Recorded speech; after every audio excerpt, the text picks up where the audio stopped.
Hello good evening, you are watching Swatantra Bharat live. आज हम revise करेंगे class 7 geography chapter 1 environment. So environment basically क्या है? एनवायरनमेंट वो हमारे आसपास की सराउंडिंग्स, ठीक है। Whatever you see in your surroundings is environment. Like school building है, टेबल्स है, चेयर्स है, ओपन फील्ड्स है, सब कुछ एनवायरनमेंट है। बट कुछ स्पेसिफिक ऑब्जेक्ट्स है जो नेचर ने क्रिएट करे हैं, उनको भी हम एनवायरनमेंट कहते हैं, जैसे कि माउंटेन्स, रिवर, ट्रीज, एनिमल्स, या कुछ जो मैन मेड थिंग्स होती है वो। ह्यूमन भी एक एनवायरनमेंट का पार्ट ही है। ओके, सो देखते हैं एनवायरनमेंट बेसिकली क्या है। Environment is a basic life support system. Environment हमारा है basic life support system. Environment के बिना हमारी लाइफ नहीं चल सकती, बिकॉज अगर हमारे पास एनवायरनमेंट नहीं होगा, हमारे पास एयर नहीं है, हमें एयर चाहिए होती है we for breath, water to drink, food we eat, and the land where we live. ठीक है, सो अब देखते हैं components of environment. So there are basically three components of environment: natural, human-made, and humans. Human are also a component of environment. Natural में हमारे पास कौन कौन से environment है? Land, lithosphere; living things, biosphere; air, atmosphere; water, hydrosphere. ठीक है. Human made: buildings, park, bridges, road, industries, monuments, etc. And human is also a part of a component of environment. Individual है, family, community, religion, education, economic, political situations. Okay, so हम एक बार correct define देख लेते हैं. What is the bookish language में जो define दी होती है हमें. So from the above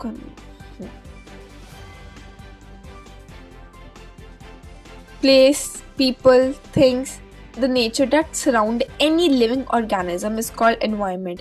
मतलब ऐसे कोई भी चीज़ जो किसी living organism को surround करती है, हम उसको क्या कहते हैं? Environment. Environment is a combination है, एक combination है natural और man-made phenomena का. उसमें भी हमारे पास दो parts होते हैं, biotic and abiotic. ये प्लीज़ पढ़ लेना इसको. ये मोस्टली MCQs में आता है, 1 मार्कर डिफाइन आती है, बहुत टाइम से आ रही है ये. Biotic, the world of living organisms, example plant and animals. Abiotic होते हैं the world of non living elements, example land. Biotic यानी कि जिसमें लिविंग ऑर्गेनिजम्स है, एबायोटिक यानी कि जिसमें नॉन लिविंग ऑर्गेनिजम्स और एलिमेंट्स हैं. ओके, सो हम आ जाते हैं एक बार नेचुरल एनवायरनमेंट पे. नेचुरल यानी कि जो नेचुरली बना हुआ है, like land, air, water, living things. ठीक है, सो सबसे पहले है lithosphere. Lithosphere is the solid crust और the hard top layer of the earth. Lithosphere यानी कि लैंड. एल से आप याद रख लो, land. Okay, L for lithosphere, L for land. Is the solid crust और the hard top layer of the earth, यानी कि जो सबसे ज्यादा हार्ड टॉप लेयर है अर्थ की, उसको कहते हैं लिथोस्फेयर. किससे बनी होती है? रॉक्स, मिनरल्स और एक थिन लेयर ऑफ सॉइल के साथ वो कवर हुई होती है. ओके, ये जो नोट है ना इसके ऊपर, ये बहुत इंपॉर्टेंट है, मोस्टली आ जाता है 3 मार्कर और 5 मार्कर में.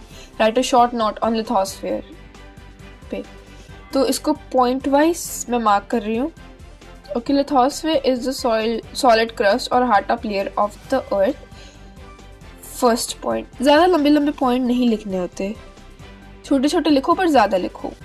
Okay, it is made up of the rocks and minerals and covered with a thin layer of soil. सबसे पहले हमने बता दिया कि भाई लिथोस्फेयर होता क्या है. ठीक, सेकेंड पॉइंट ने हमें बता दिया कि भाई ये बना किससे होता है. लिथोस्फेयर है, पर what is it made up of? It is made up of rocks, minerals and covered with a thin layer of soil. Okay, second point हो गया. It is an irregular surface with various landforms such as mountains, plateaus, plains, valleys etcetera. ये एक irregular surface है जिसके ऊपर बहुत सारे landforms बने हुए हैं. Landforms are found over the continents and also on the oceans floor.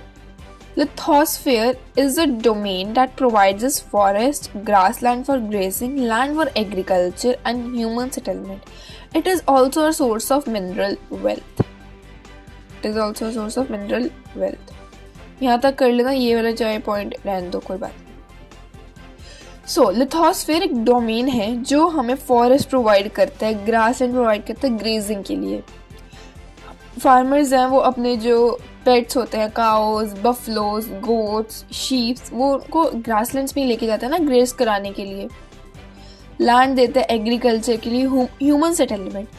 सबसे बड़ी बात है जो लिथोस्फेयर है उस पे ही हम सेटल हो सकते हैं, we the humans. Okay, and ये मिनरल वेल्थ का भी एक सोर्स है. सो जो एनवायरमेंट वर्ड है वो आया कहाँ से है? Environment, French word environner, environment meaning neighbourhood. ठीक है.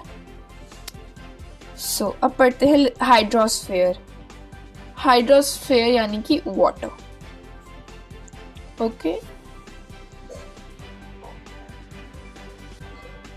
so the domain of water is referred to as hydrosphere. It comprises various sources of water and different types of water bodies like rivers, lakes, seas, ocean, etc. It is essential for all living organisms. यार ये तो हमने science में भी पढ़ा है कि water हमारे लिए कितना ज़रूरी है. ठीक है, तो हमें वाटर किन किन सोर्सेज से मिल सकता है? रिवर से मिलता है, लेक से मिलता है, ओशन से मिलता है. और ये बहुत ज़्यादा एसेंशियल है एक लिविंग ऑर्गेनिज्म के लिए, whether it is plant, animal और human. So now come forward to atmosphere. A से याद रखो air, A for atmosphere, A for air. ठीक है, ये एक थिन लेयर है एयर की जो अर्थ को सराउंड करती है. बहुत सारे लैंडफॉर्म्स बने हुए हैं. Landforms are found over the continents and also on the ocean's floor. Lithosphere is a domain that provides us forest, grassland for grazing, land for agriculture, and human settlement. It is also a source of mineral wealth. It is also a source of mineral wealth. यहाँ तक कर लेना, ये वाला चाहे point रहने दो, कोई बात नहीं. सो लिथोस्फेयर एक डोमेन है जो हमें फॉरेस्ट प्रोवाइड करता है, ग्रासलैंड प्रोवाइड करता है ग्रेजिंग के लिए. फार्मर्स हैं वो अपने जो पेट्स होते हैं, काउस, बफलोज, गोट्स, शीप्स, वो उनको ग्रासलैंड्स में लेके जाते हैं ना ग्रेज कराने के लिए. लैंड देते हैं एग्रीकल्चर के लिए, ह्यूमन सेटलमेंट. सबसे बड़ी बात है जो लिथोस्फेयर है उस पे ही हम सेटल हो सकते हैं, we the humans. Okay, and ये मिनरल वेल्थ का भी एक सोर्स है. सो जो एनवायरमेंट वर्ड है वो आया कहाँ से है? Environment, French word environner, environment meaning neighbourhood. ठीक है. सो अब पढ़ते हैं हाइड्रोस्फेयर. हाइड्रोस्फेयर यानी कि water. Okay, so the domain of water is referred to as hydrosphere. It comprises various sources of water and different types of water bodies like rivers, lakes, seas, ocean, etc. It is essential for all living organisms. यार ये तो हमने science में भी पढ़ा है कि water हमारे लिए कितना ज़रूरी है. ठीक है, तो हमें वाटर किन किन सोर्सेज से मिल सकता है? रिवर से मिलता है, लेक से मिलता है, ओशन से मिलता है. और ये बहुत ज़्यादा एसेंशियल है एक लिविंग ऑर्गेनिज्म के लिए, whether it is plant, animal और human. So now come forward to atmosphere. A से याद रखो air, A for atmosphere, A for air. ठीक है, ये एक थिन लेयर है एयर की जो अर्थ को सराउंड करती है. Atmosphere is a thin layer of air that surrounds the earth. The gravitational force of the earth holds the atmosphere around it. जो अर्थ की जो ग्रेविटेशनल फोर्स है वो इस एटमॉस्फेयर की लेयर को होल्ड करके रखती है, जो हमें प्रोटेक्ट करती है सन की अल्ट्रा वायलेंट रे से, दैट इज यूवी रेज और harmful rays and scorching heat of the sun. जो एटमॉस्फेयर है वो number of gases, dust, water vapour इसमें अपने पास रखती है. It consist of various gases, dust, water. Gases में हमारे पास आ गई oxygen, carbon dioxide, nitrogen and many more gases आती है. Okay, so ecosystem. What is ecosystem? Again, important. Ecosystem. It is a system formed by interaction of all living organisms with each other and with physical, chemical, physical and chemical factors of the environment in which they live. All are linked by transfer of energy and material. So ecosystem एक ऐसा system है जो interaction से form होता है किसकी, living organism की. जब कोई भी लिविंग ऑर्गेनिज्म किसी भी दो चीजों से इंटरेक्ट करता है वो एक इकोसिस्टम फॉर्म हो जाता है. ठीक है, तो ये इसका आंसर है. What is ecosystem? This is the answer of this. ठीक है, फिर हमारे पास आता है human environment. Human beings interact with the environment and modify it according to their need. Early human beings adapted themselves to the natural surrounding. They led a simple life and fulfilled the requirements from the nature around them. So human environment में हमारे पास है जो human beings है वो environment के साथ interact करते हैं, उनको मॉडिफाई कर लेते हैं अपनी नीड के अकॉर्डिंगली. अब जो अर्ली ह्यूमन बींग्स थे उनको नहीं पता था, उन्होंने एक अपनी सिंपल सी लाइफ अडेप्ट की और अपनी नीड्स को फुलफिल किया, रिक्वायरमेंट्स को, और they led a simple natural life around them. But अगर हम आज देखें, इट्स 21st सेंचुरी, हमें बहुत सारी हमारी नीड्स हो गई हैं. हमें बिल्डिंग्स चाहिए, हमें मॉल्स चाहिए, we need very much. Time के साथ साथ काफ़ी चीज़ें और भी एडवांस हुई. They learn to grow crops, domesticate animals and led a settle life. The wheel was invented, surplus food was produced, barter system emerged, trade started and commerce developed. So जैसे जैसे टाइम बीतता गया उन्होंने भी बहुत सारी चीज़ें देखी, उन्होंने बहुत सारी चीज़ें सीखी. जैसे कि उन्होंने व्हील इन्वेंट किया, उन्होंने सरप्लस फूड प्रोड्यूस करना शुरू करा, बार्टर सिस्टम आ गया. सो बार्टर सिस्टम क्या होता है? It's a trade in which goods are exchange without the use of money. So अगर आज आप किसी दुकान पे जाते हो, आपने बोला कि भाई मेरे को ये चॉकलेट लेनी है, आप उसके बदले क्या देना पड़ता है? पैसा. पर पहले क्या होता था जब बार्टर सिस्टम था, इसके बदले कि भाई आपको अगर एक चॉकलेट लेनी है तो आपको उसके बदले कुछ देना पड़ेगा. If you are buying 5 kgs of wheat, you have to give 5 kg और 5 kg ऑफ राइस और चीनी, sugar, whatever what was the requirement. So ऐसा बार्टर सिस्टम में पैसे का यूज़ नहीं होता था. जैसे कि मैं हूँ और एक मेरी फ्रेंड है, उसके पास 1 किलो चावल है, मेरे पास 1 किलो चीनी है. मेरे को चावल चाहिए, उसको चीनी चाहिए. So we use to exchange. That was barter system. ठीक है, यही है. फिर ट्रांसपोर्टेशन मोर फास्टर हो गया, इंफॉर्मेशन रेवोल्यूशन आ गया जिसने कम्युनिकेशन इजी कर दी और स्पीडी कर दी वर्ल्ड के across. So this was your chapter environment. ठीक है, और एक MCQ में आ जाती है ये डेट कई बार. On 5th June every year the World Environment Day is celebrated. So this was your environment chapter. Please go through NCERT book which is the most important. एक बार thoroughly read कर दोगे और जो मैंने समझाया ये सुन लोगे. This will be more. So yeah, okay, bye, thank you. Hello, good evening. You are watching Swatantra Bharat live. आज हम रिवाइज करेंगे class 7 geography chapter 1 environment. So environment basically क्या है? एनवायरनमेंट वो हमारे आसपास की सराउंडिंग्स. ठीक है, whatever you see in your surroundings is environment. Like school building है, टेबल्स है, चेयर्स है, ओपन फील्ड्स है, सब कुछ एनवायरनमेंट है. बट कुछ स्पेसिफिक ऑब्जेक्ट्स है जो नेचर ने क्रिएट करे हैं, उनको भी हम एनवायरनमेंट कहते हैं. जैसे कि माउंटेन्स, रिवर, ट्रीज, एनिमल्स, या कुछ जो मैन मेड थिंग्स होती है वो. ह्यूमन भी एक एनवायरनमेंट का पार्ट ही है. ओके, सो देखते हैं एनवायरनमेंट बेसिकली क्या है. Environment is a basic life support system. Environment हमारा है basic life support system. Environment के बिना हमारी लाइफ नहीं चल सकती. बिकॉज अगर हमारे पास एनवायरनमेंट नहीं होगा, हमारे पास एयर नहीं है, हमें एयर चाहिए होती है we for breath, water to drink, food we eat and the land where we live. ठीक है, सो अब देखते हैं components of environment. So there are basically three components of environment: natural, human made and humans. Human are also a component of environment. Natural में हमारे पास कौन कौन से environment है? Land, lithosphere, living things, biosphere, air, atmosphere, water, hydrosphere. ठीक है. Human made, buildings, park, bridges, road, industries, monuments, etc. And human is also a part of a component of environment. Individual है, family, community, religion, education, economic, political situations. Okay. So हम एक बार correct define देख लेते हैं. What is the bookish language में जो define दी होती है हमें. So from the above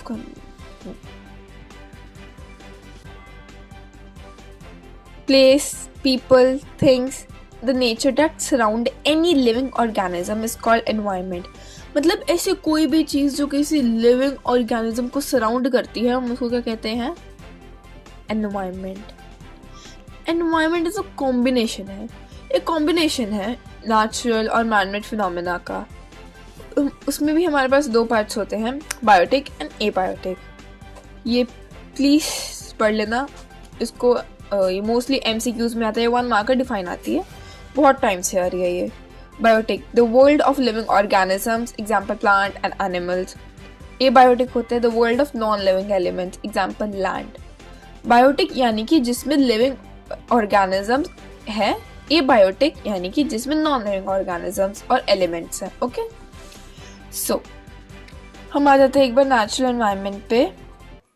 natural यानी कि जो नेचुरली बना हुआ है, like land, air, water, living things. ठीक है. सो सबसे पहले है lithosphere. Lithosphere is the solid crust और the hard top layer of the earth. Lithosphere यानी कि लैंड. एल से आप याद रख लो, land. Okay. L for lithosphere, L for land. Is the solid crust और the hard top layer of the earth. यानी कि जो सबसे ज्यादा हार्ड टॉप लेयर है अर्थ की उसको कहते हैं लिथोस्फेयर. किससे बनी होती है? रॉक्स, मिनरल्स और एक थिन लेयर ऑफ सॉइल के साथ वो कवर हुई होती है. ओके. ये जो नोट है ना इसके ऊपर, ये बहुत इंपॉर्टेंट है. मोस्टली आ जाता है 3 मार्कर और 5 मार्कर में. Right a short note on lithosphere पे. तो इसको पॉइंट वाइज मैं मार्क कर रही हूँ. Okay. Lithosphere is the solid crust और hard top layer of the earth. First point. ज़्यादा लंबे लंबे पॉइंट नहीं लिखने होते, छोटे छोटे लिखो पर ज़्यादा लिखो. Okay. It is made up of the rocks and minerals and covered with a thin layer of soil. सबसे पहले हमने बता दिया कि भाई लिथोस्फेयर होता क्या है. ठीक. सेकेंड पॉइंट ने हमें बता दिया कि भाई ये बना किससे होता है. लिथोस्फेयर है, पर what is it made up of? It is made up of rocks, minerals and covered with a thin layer of soil. Okay. Second point हो गया. It is an irregular surface with various landforms such as mountains, plateaus, plains, valleys etcetera. ये एक irregular surface है जिसके ऊपर बहुत सारे landforms बने हुए हैं. Landforms are found over the continents and also on the oceans floor. Lithosphere is a domain that provides us forest, grassland for grazing, land for agriculture and human settlement. It is also a source of mineral wealth. यहाँ तक कर लेना. ये वाला चाहे point रहने दो, कोई बात नहीं. सो लिथोस्फेयर एक डोमेन है जो हमें फॉरेस्ट प्रोवाइड करता है, ग्रासलैंड प्रोवाइड करता है ग्रेजिंग के लिए. फार्मर्स हैं वो अपने जो पेट्स होते हैं, काउज, बफलोज, गोट्स, शीप्स, वो उनको ग्रासलैंड्स में लेके जाते हैं ना ग्रेस कराने के लिए. लैंड देते हैं एग्रीकल्चर के लिए.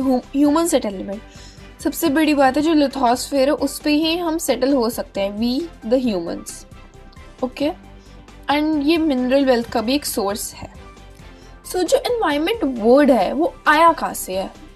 Environment French word environner, environment meaning neighbourhood. ठीक है. सो अब पढ़ते हैं हाइड्रोस्फेयर. हाइड्रोस्फेयर यानी कि water. Okay. So the domain of water is referred to as hydrosphere. It comprises various sources of water and different types of water bodies like rivers, lakes, seas, ocean, etc. It is essential for all living organism. यार ये तो हमने science में भी पढ़ा है कि water हमारे लिए कितना ज़रूरी है, ठीक है। तो हमें वाटर किन किन सोर्सेज से मिल सकता है? रिवर से मिलता है, लेक से मिलता है, ओशन से मिलता है, और ये बहुत ज़्यादा एसेंशियल है एक लिविंग ऑर्गेनिज्म के लिए, whether it is plant, animal और human. So now come forward to atmosphere. A से याद रखो air, A for atmosphere, A for air, ठीक है। ये एक थिन लेयर है एयर की जो अर्थ को सराउंड करती है। बहुत सारे लैंडफॉर्म्स बने हुए हैं। Landforms are found over the continents and also on the ocean's floor. Lithosphere is a domain that provides us forest, grassland for grazing, land for agriculture and human settlement. It is also a source of mineral wealth. यहाँ तक कर लेना, ये वाला चाहे point रहने दो, कोई बात नहीं। सो लिथोस्फेयर एक डोमेन है जो हमें फॉरेस्ट प्रोवाइड करता है, ग्रासलैंड प्रोवाइड करता है ग्रेजिंग के लिए। फार्मर्स हैं वो अपने जो पेट्स होते हैं, काउज, बफलोज, गोट्स, शीप्स, वो उनको ग्रासलैंड्स में लेके जाते हैं ना ग्रेस कराने के लिए। लैंड देते हैं एग्रीकल्चर के लिए, ह्यूमन सेटलमेंट। सबसे बड़ी बात है जो लिथोस्फेयर है उस पे ही हम सेटल हो सकते हैं, we the humans, okay. And ये मिनरल वेल्थ का भी एक सोर्स है। सो जो एनवायरमेंट वर्ड है वो आया कहाँ से है? Environment French word environner, environment meaning neighbourhood, ठीक है। सो अब पढ़ते हैं हाइड्रोस्फेयर। हाइड्रोस्फेयर यानी कि water, okay. So the domain of water is referred to as hydrosphere. It comprises various sources of water and different types of water bodies like rivers, lakes, seas, ocean, etc. It is essential for all living organism. यार ये तो हमने science में भी पढ़ा है कि water हमारे लिए कितना ज़रूरी है, ठीक है। तो हमें वाटर किन किन सोर्सेज से मिल सकता है? रिवर से मिलता है, लेक से मिलता है, ओशन से मिलता है, और ये बहुत ज़्यादा एसेंशियल है एक लिविंग ऑर्गेनिज्म के लिए, whether it is plant, animal और human. So now come forward to atmosphere. A से याद रखो air, A for atmosphere, A for air, ठीक है। ये एक थिन लेयर है एयर की जो अर्थ को सराउंड करती है। Atmosphere is a thin layer of air that surrounds the earth. The gravitational force of the earth holds the atmosphere around it. जो अर्थ की जो ग्रेविटेशनल फोर्स है वो इस एटमॉस्फेयर की लेयर को होल्ड करके रखती है, जो हमें प्रोटेक्ट करती है सन की अल्ट्रा वायलेंट रे से, दैट इज यूवी रेज और harmful rays and scorching heat of the sun. जो एटमॉस्फेयर है वो number of gases, dust, water vapour इसमें अपने पास रखती है. It consist of various gases, dust, water. Gases में हमारे पास आ गई oxygen, carbon dioxide, nitrogen and many more gases आती है. Okay, so ecosystem. What is ecosystem? Again, important. Ecosystem. It is a system formed by interaction of all living organisms with each other and with physical and chemical factors of the environment in which they live. All are linked by transfer of energy and material. So ecosystem एक ऐसा system है जो interaction से form होता है किसकी? living organism की. जब कोई भी लिविंग ऑर्गेनिज्म किसी भी दो चीजों से इंटरेक्ट करता है वो एक इकोसिस्टम फॉर्म हो जाता है. ठीक है, तो ये इसका आंसर है. What is ecosystem? This is the answer of this. ठीक है, फिर हमारे पास आता है human environment. Human being interact with the environment and modify it according to their need. Early human beings adapted themselves to the natural surrounding. They led a simple life and fulfilled the requirements from the nature around them. So human environment में हमारे पास है जो human beings है वो environment के साथ interact करते हैं, उनको मॉडिफाई कर लेते हैं अपनी नीड के अकॉर्डिंगली. अब जो अर्ली ह्यूमन बींग्स थे उनको नहीं पता था, उन्होंने एक अपनी सिंपल सी लाइफ अडेप्ट की और अपनी नीड्स को फुलफिल किया, रिक्वायरमेंट्स को, or they led a simple natural life around them. But अगर हम आज देखें, it's 21st century, हमें बहुत सारी हमारी नीड्स हो गई हैं. हमें बिल्डिंग्स चाहिए, हमें मॉल्स चाहिए, we need very much. Time के साथ साथ काफ़ी चीज़ें और भी एडवांस हुई. They learned to grow crops, domesticate animals, and led a settled life. The wheel was invented, surplus food was produced, barter system emerged, trade started, and commerce developed. So जैसे जैसे टाइम बीतता गया, उन्होंने भी बहुत सारी चीज़ें देखी, उन्होंने बहुत सारी चीज़ें सीखी. जैसे कि उन्होंने व्हील इन्वेंट किया, उन्होंने सरप्लस फूड प्रोड्यूस करना शुरू करा, बार्टर सिस्टम आ गया. सो बार्टर सिस्टम क्या होता है? It's a trade in which goods are exchange without the use of money.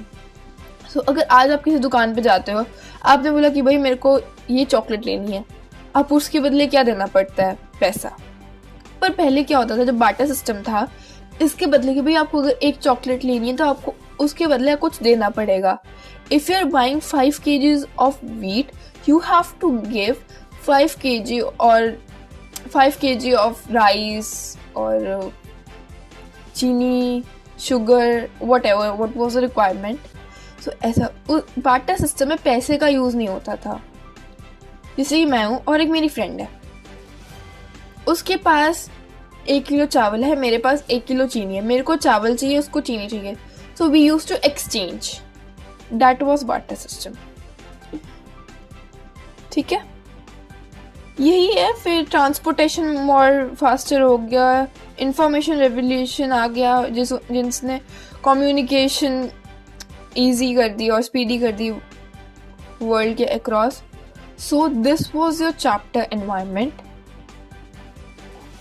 ठीक है, और एक MCQ में आ जाती है ये डेट कई बार. On 5th June every year the World Environment Day is celebrated. So this was your environment chapter. Please go through NCERT book, which is the most important.